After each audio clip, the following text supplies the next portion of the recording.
It started slowly. Little changes I almost ignored. Madison used to text me all day. Random memes, dumb jokes, sweet reminders. Then her messages got shorter. Her replies took longer. Sometimes hours passed before she said anything. I told myself she was tired from work. The restaurant kept her late most nights. Still, something felt different. She used to call on her breaks. Now she just scrolled. Her laughter faded into silence. When I came home after long shifts, she barely looked up. Her eyes stayed on her phone. I'd ask about her day, and she'd shrug. Same as always, she'd say, voice flat. I kept pushing through. I was working 10-hour days, saving money for a surprise trip. Our anniversary was coming in August. I wanted it to be special. I wanted to remind her we still mattered. I told her I was doing this for us. She smiled, but it didn't reach her eyes. A few weeks later, she started going out after work. Just drinks with the crew, she said. I trusted her. That's what love does. It blinds you with comfort. But things didn't add up. She came home smelling like perfume that wasn't hers. Different, sharper, expensive. Once, she said she was meeting her sister for dinner. Her sister posted photos from another state that same night. When I asked about it, Madison snapped. You don't trust me anymore, she yelled. Her tone cut through me like a knife. I backed off, told myself I was overreacting. Maybe she needed space. Maybe I was too focused on work. But the feeling didn't go away. When she got home late, she'd jump if I walked into the room. She started locking her phone. Face down on the table, always silent. I used to know her passwords. Now they were changed. I kept trying anyway. On my breaks, I brought her coffee. Left notes that said, proud of you. Cooked dinner on my nights off. She barely touched her food. She said she wasn't hungry. We sat in silence while the TV played. The girl who once made me laugh, till I cried now, couldn't even look at me. Every small gesture felt like shouting into a void. The distance between us wasn't measured in miles. It was emotional. I told myself it was just stress. She was young, busy, tired. But deep down, I already knew the truth. People don't change this way unless something's missing. Unless someone else is filling the space you used to hold. One night I watched her smile at her phone, a smile I hadn't seen in weeks. It wasn't for me. I wanted to ask who she was texting, but didn't. I just sat there, pretending not to notice. The walls of our tiny apartment felt smaller every day. Love was turning into silence. Hope was turning into suspicion. And I could feel it. Something was breaking, piece by piece, right in front of me. It happened on a Friday night. Madison came home late, said she was exhausted. She dropped her bag and crashed on the couch. We were supposed to watch a movie together. Within minutes, she was asleep, phone still in her hand. I was cleaning up the kitchen when it started buzzing. Once, twice, then again. The screen lit up with a name I didn't recognize. Tyler Red Heart. My chest tightened. I stood there frozen, staring at the glow of that heart. I told myself not to look. But curiosity and fear beat reason. I picked up the phone. Face ID opened instantly. Her messages filled the screen. Laughter, secrets, photos, plans. Words like, can't wait to see you again. And he's working late tonight, we're safe. My hands shook as I scrolled. The first texts dated months back. She'd been lying for so long. She told him she was tired of me. Said I was boring, too focused on work. He joked about me paying her bills. They called me the warehouse boyfriend. I felt sick. Everything I'd done, every extra hour, every missed night, was for her. And she used it to cheat. To laugh behind my back. My stomach twisted until I couldn't breathe. I took screenshots of everything. Every word, every photo, every time stamp. Proof of the person she'd become. When I looked up, she was still asleep. So peaceful, like nothing was wrong. I sat there staring at her, wondering if I ever knew her at all. Finally, I woke her up. She blinked, confused, saw her phone in my hand. "What are you doing?" she asked, voice trembling. "Who's Tyler?" I said. Her eyes went wide, then narrow. "He's just a friend from work." I opened the messages, scrolled down, showed her the proof. The color drained from her face. She tried to grab the phone, but I pulled back. "Don't lie to me again," I said quietly. She started crying, shaking, saying she didn't mean for it to happen. She said she was lonely, that I was never home. I laughed bitterly. "You mean, while I was working to pay your rent?" She shouted that I was invading her privacy, that I made her feel trapped. Gaslighting, twisting, blaming me for everything. I didn't yell. I didn't cry. I just told her to leave. She said she couldn't drive, that she had a drink after work. I checked her location history. She came straight home. No bar, no excuses left. I told her to pack her things. She screamed, called me heartless, a coward. But I didn't flinch. I'd already seen the truth. The woman I loved was gone. When the door closed behind her, the silence was deafening. It wasn't peace yet. It was the sound of something dying quietly inside me. The part that still believed love could fix everything. The next morning, I went to work like nothing happened. No one there knew my world had just collapsed. The noise of forklifts drowned my thoughts. But every break, I kept checking those screenshots. Each message felt like another knife twisting deeper. Then I noticed something I had missed before. Tyler wasn't the only one. There were messages from another guy, Chris. And one more, Lewis.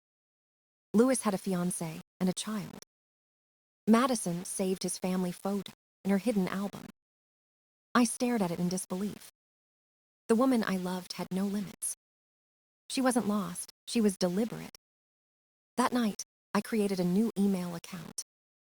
No name, no trace. I wrote a short message to Lewis's fiancée. "You deserve to know the truth."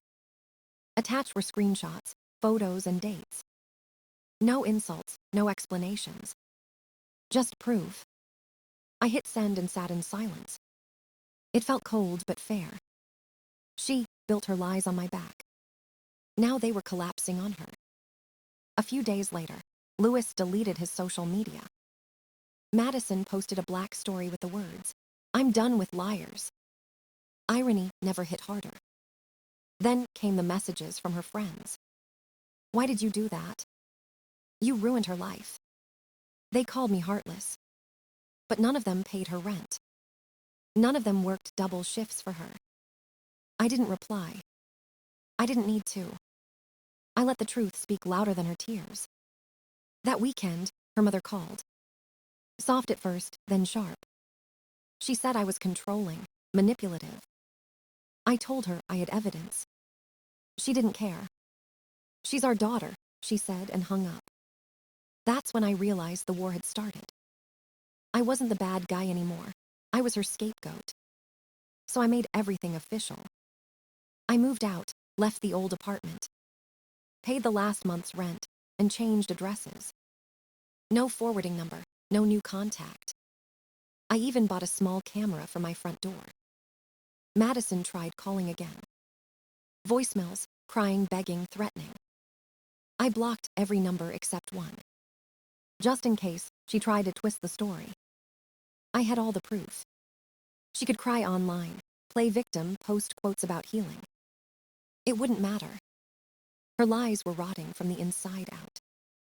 Her own sister, Emily, texted me weeks later. I saw the screenshots. I didn't believe it at first. "I'm sorry." That was when I knew Madison's empire of lies was burning down. She wanted sympathy. She wanted control. But all she had left were people walking away. For the first time in months, I felt calm. Not happy. Just empty but steady. I didn't need revenge anymore. The truth was doing it for me. And she was finally living in the mess she created. Madison didn't disappear like I hoped she would. Instead, she started spreading lies about me. She told people I was abusive and controlling, that I tracked her phone, isolated her, and screamed at her. None of it was true. But lies move faster than truth when they sound dramatic. Friends stopped texting. Mutuals stopped liking my posts. Everyone believed the crying girl instead of the quiet guy. I didn't chase them. I had proof, and I waited. One by one, people began to ask questions. I sent them screenshots, messages, locations, everything. No explanations, just facts. Some apologized, some stayed silent. Either way, the damage to her story was done. She built her reputation on sympathy, and it cracked fast. Then her sister, Emily, posted a story about fake people. Family or not, wrong is wrong, the caption said. Madison didn't respond publicly, but everyone knew. Her circle was collapsing. That same week, she showed up at my new apartment, pounding on the door, yelling like a storm. I turned on my phone camera before I opened. Her eyes were wild, her hair a mess. She said she wanted her stuff back. I told her everything she left had been donated or thrown out.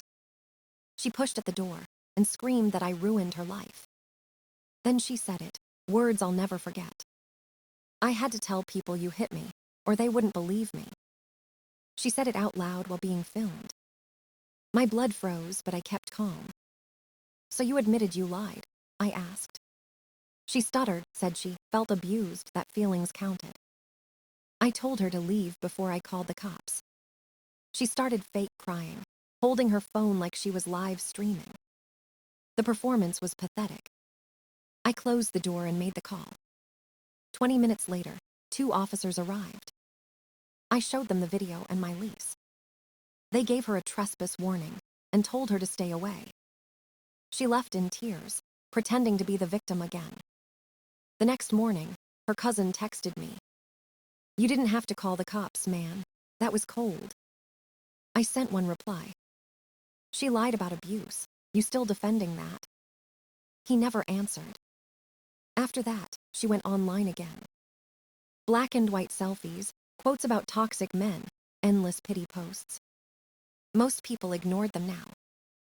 The truth had already made its rounds. Emily even posted a short video about women who lie and then cry. It spread fast. Madison's credibility was gone. She became a ghost online, screaming into silence. Meanwhile, I stayed quiet. Worked extra hours, went to the gym, kept my peace. I didn't need to fight anymore. Her downfall was public, but my recovery was private. And that difference felt like victory. Not loud, not dramatic, just real closure. Weeks passed, and I thought the storm was finally over. But Madison wasn't done. She couldn't handle being forgotten. She started messaging my friends again, pretending to apologize. When that didn't work, she made fake accounts to stalk me. Every time I blocked one, 2 more appeared. Then the rumors came back stronger. She said I ruined her mentally, that I harassed her online. None of it was true, but drama kept her relevant. People love a sad story, even when it's built on lies. I stayed quiet and documented everything. Screenshots, timestamps, voice notes, all saved. My lawyer said I'd done the right thing.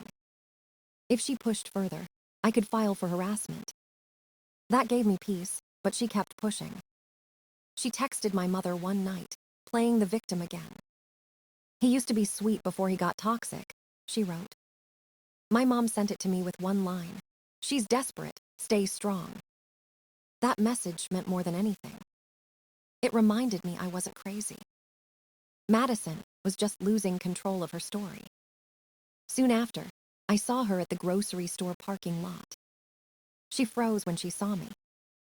For a second, I saw guilt flicker in her eyes.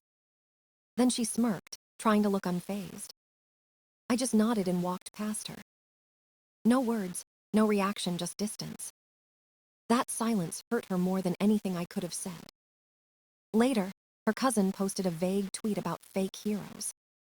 I didn't reply. I wasn't part of their circus anymore.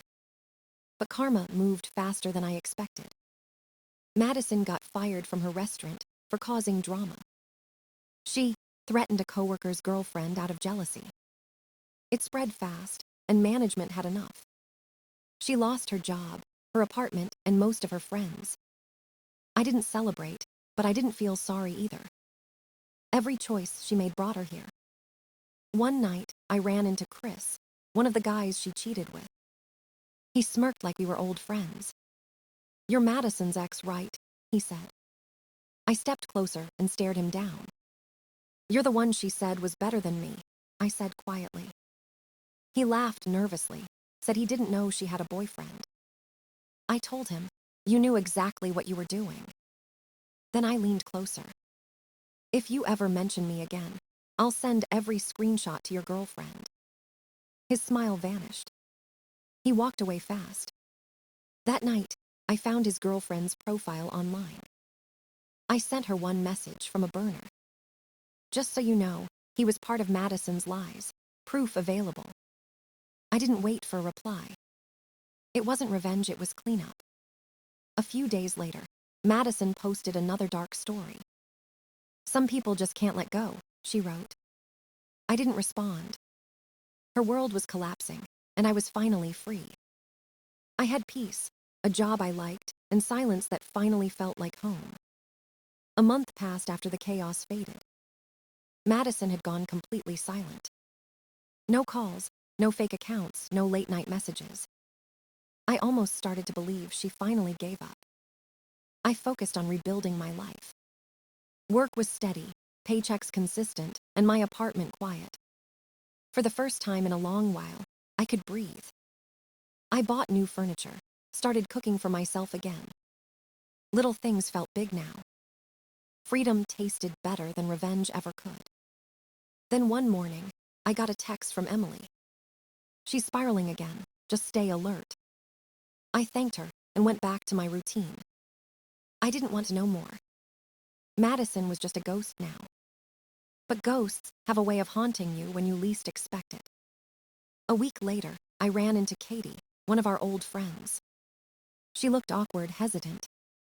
"I didn't know it was that bad," she said quietly. "She told us you cheated first." I didn't get angry. I just asked, "Did she show proof?" She didn't answer.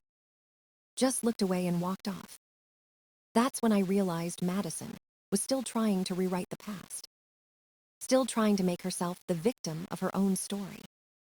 But no one was buying it anymore. Her lies had burned too many bridges. People stopped responding to her posts. Even her cousin blocked her after she tried guilt-tripping him. Emily told me her parents were tired of defending her too. Everything she built with deceit had finally turned to dust. And I didn't need to lift a finger. Truth works slowly, but it always arrived. That weekend, I packed up some old things from storage. Inside one box was a photo of us at the lake. Her head on my shoulder, both of us laughing. For a moment, I felt something, sadness maybe. Not for her, but for the person I used to be. The one who believed love could survive anything. I tore the picture in half and threw it away. Closure doesn't always come with a grand gesture. Sometimes it's as simple as choosing not to care anymore. Life got brighter after that. I started taking night classes for engineering again. My savings grew, my focus sharpened. No drama, no manipulation, just peace. Madison tried dating again, but it never lasted. People had already heard her name in the screenshots. Her reputation followed her like a shadow she couldn't escape. I never checked her profile after that. She was someone else's memory now. And I was finally living mine. Every morning, I woke up early, hit the gym, and headed to work. No guilt, no bitterness, no noise. Just quiet strength, and the kind of calm that comes from surviving fire. She lost everything trying to destroy me. But I gained everything by walking away. And that was the real ending of our story. Months passed, and life finally felt steady. No more chaos, No more ghosts from the past. I woke up early, went to work, came home in peace. The silence that once felt heavy now felt healing. I stopped checking her social media completely. Madison had vanished from everyone's feed. No posts, no stories, no comments, just silence. Her name faded from conversations, like she never existed. I didn't feel anger anymore, just distance. What once hurt now felt like a lesson I had survived. Love had blinded me, but pain had sharpened my sight. I learned that loyalty means nothing without honesty. And sometimes the best revenge is a calm life. I drove my new truck one evening, windows down, music low. The city lights reflected on the windshield like closure. Everything I lost made room for everything real. No more lies, no more pretending, just truth. Madison became a memory, not a wound. And as I pulled into my driveway, I smiled. I didn't need her apology. I already had my peace.